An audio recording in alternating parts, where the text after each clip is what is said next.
I will invite Representative Russell, who is the sponsor of LD1453, and Diane knows the routine.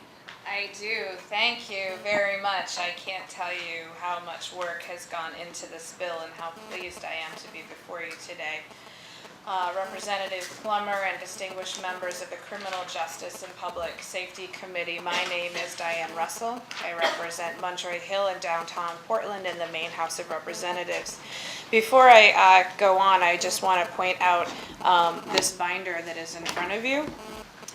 There's going to be stuff that's brought up and referenced in the binder. I put this together myself. It has a significant amount of data and information. There are reports related to marijuana in Maine.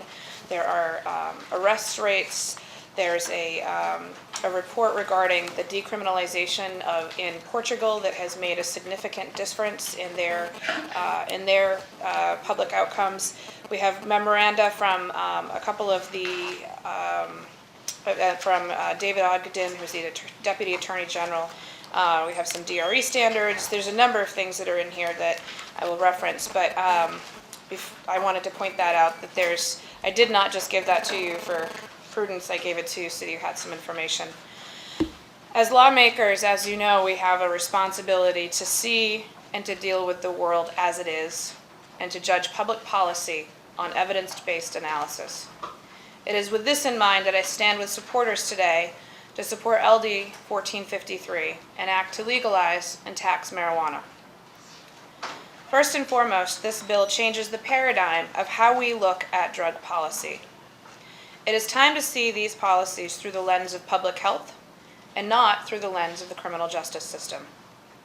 We all recognize, and no more so than the folks in this room, that our jails have become ad hoc sanatoriums for people with serious mental health and often addiction issues.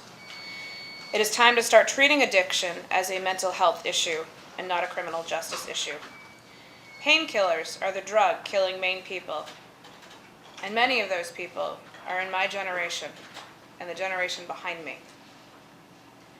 So why are we spending about $26.5 million per year to root out, prosecute, and jail people for the possession and sale of marijuana? That is money we could use to aggressively treat addiction. We could also stop turning otherwise law-abiding citizens into criminals. This bill was designed to protect children. We have absolutely no control over the marijuana market right now. Marijuana is so readily accessible to our young people. We are doing them a disservice by burying our heads in the sand, which is why I bring this bill to you today. This bill creates a regulatory structure to limit access to marijuana for people under the age of 21. And I ask you, when was the last time you heard of a drug dealer carding someone? I card people every day when I sell them alcohol. This bill includes safe havens around schools, consequences for selling to a minor, and prohibitions against marketing to youth. And before people judge to conclusion, I'd like to let folks know that my mother, who has a PhD in nursing, back in the 90s when I was growing up, was one of the leading advocates, along with Representative Pat Jones, to help reduce access to tobacco in this state. And many of those policies, things like removing marketing to young people, removing the vending machines, those are the things that actually contributed to a serious reduction in smoking.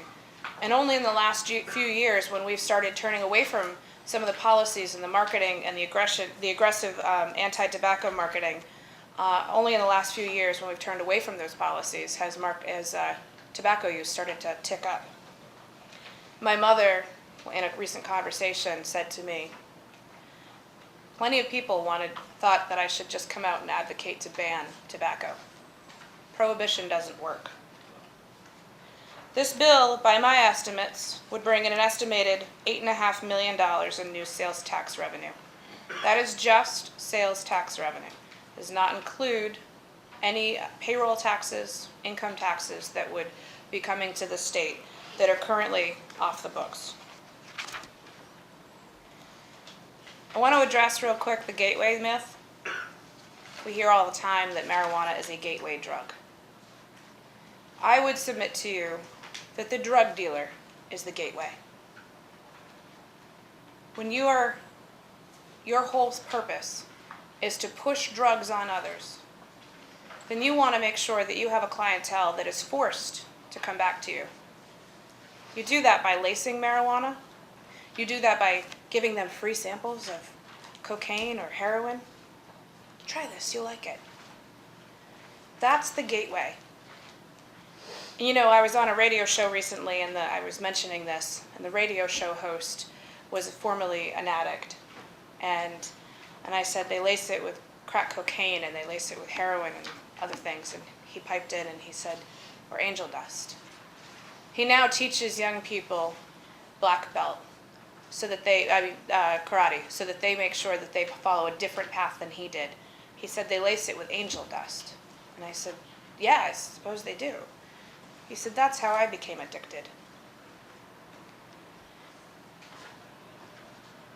Right now, because we have no control over the market, the vast majority of the drug trade is in the hands of criminals. The gun trade and the drug trade are inextricably intertwined. This is a very violent trade. There is a reason why when Neil Dow brought, in my hometown, prohibition to the country through the state of Maine, why that was done by constitutional amendment, and why that is the only constitutional amendment ever to be repealed. Because the likes of Al Capone and his cadre and the mafia killing people. The same thing is happening today, and you will hear from law enforcement professional who will speak to that. Finally, we all have a responsibility to ensure that our government does not infringe upon the rights of legal, responsible adults to do what they choose within the comfort of their own home, so long as they don't hurt people. This bill continues in Maine's tradition of safety in the workplace and on the roads, but respects the rights of adults to make their own decisions about whether they choose to consume marijuana in the evening, a glass of whiskey, as I personally prefer, or cigarettes. I'm not suggesting that marijuana is good for you. On the contrary, we all know it's a drug. The difference is how we deal with that drug. The difference is how we get it out of how do we deal with it so that we can get it out of the hands of criminals and out of the hands of our young people. Finally,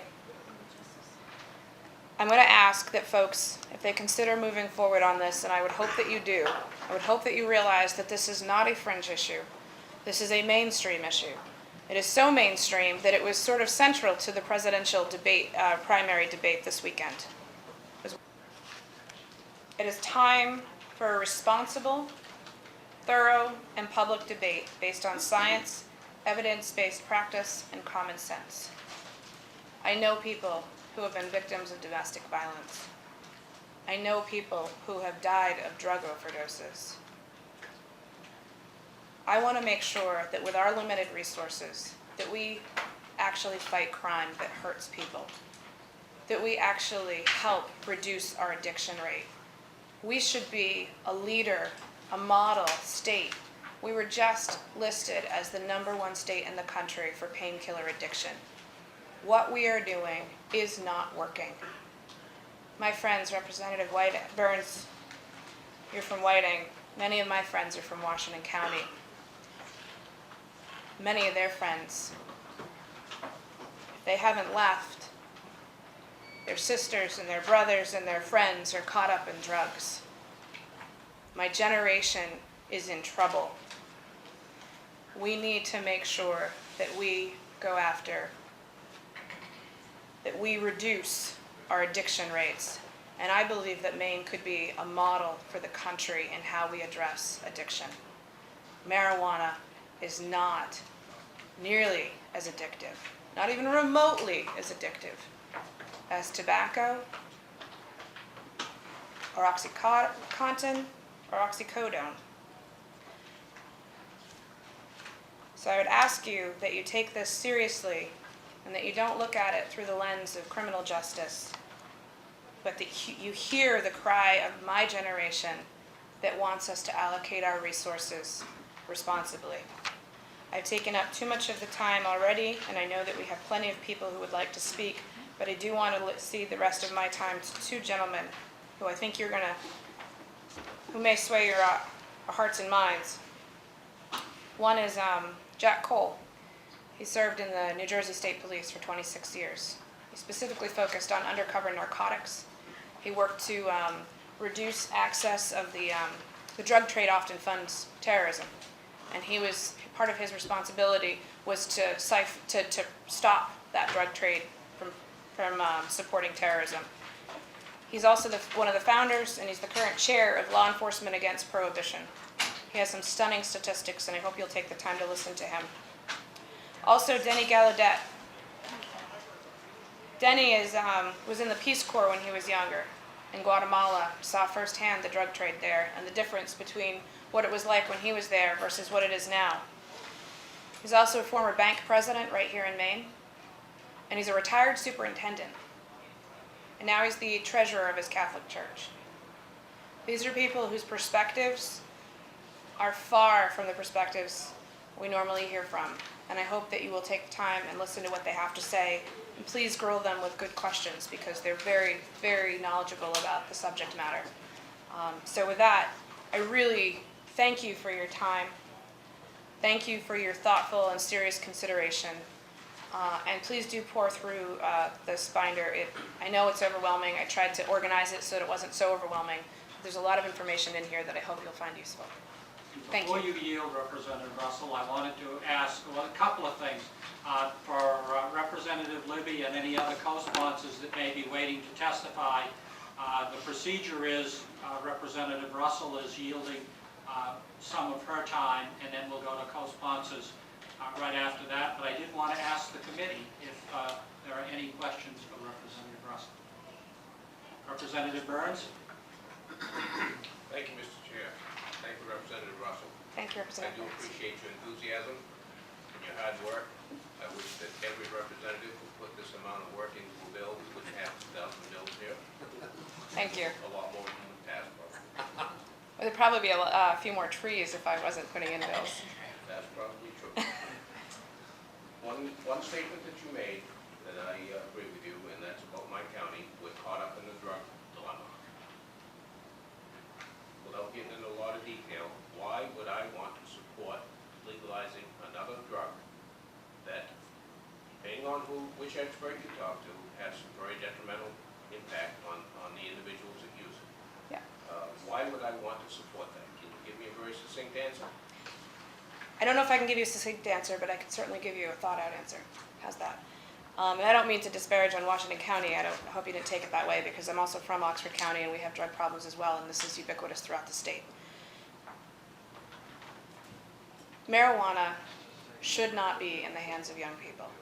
And right now, like I said, we have no control over the market. We have drug dealers whose job it is to push this on people. When I'm at the store, which I'm only moonlighting in now because I've got too much to do, I have to card people. I have to check to make sure they're an adult, they're 21 years old or older, before I serve them beer or alcohol, or 18 years old before I serve them cigarettes. There is a significant amount of research that shows that alcohol is far more dangerous to you than marijuana. And we legalized it because we did the prohibition. We tried it. It started in Portland. Thankfully, it was in Representative Hink's district and not mine. I'd just like to point that out. We tried prohibition with alcohol. We found that it did not work. And so we went back to regulating it. It is not a perfect science. There's no one that's going to suggest that it is. But it works a heck of a lot better than throwing people in jail, than siphoning millions, if not billions of dollars into the drug trade.